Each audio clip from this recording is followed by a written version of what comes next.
Hello students, I am Sapna Kutar. Today I will explain you chapter 1, The Fox and the Grapes. Once a fox was very hungry.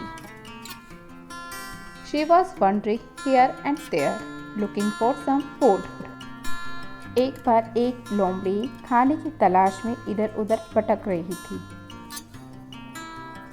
Searching for the food, she passed through a garden and spoke to herself, I have not got anything to eat.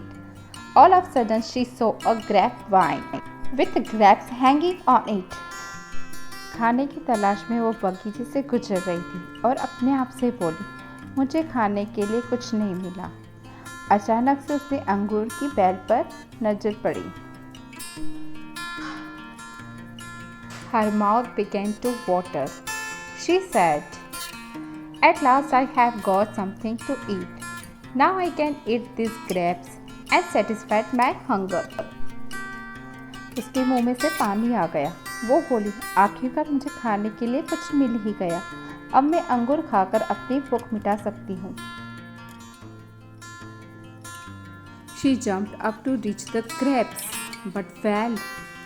She jumped again but could not reach. She tried once again but did not succeed. लोमड़ी ने अंगूर तक पहुंचने के लिए jump किया पर कामयाब नहीं हुई. उसने फिर से जंप किया पर फिर भी नहीं पहुंच पाई. वो बार बार कोशिश करती रही पर फिर भी अंगूर तक नहीं पहुंच पाई. वो थक गई पर कामयाब नहीं हुई. Likewise she tried again and again, but in vain. The grapes were too far from her reach.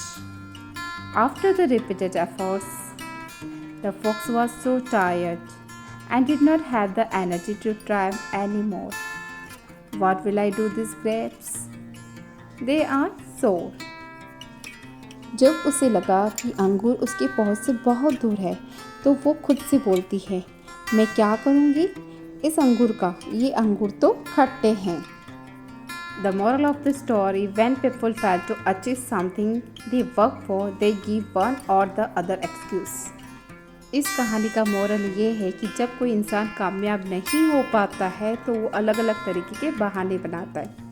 Thank you. Have a nice day.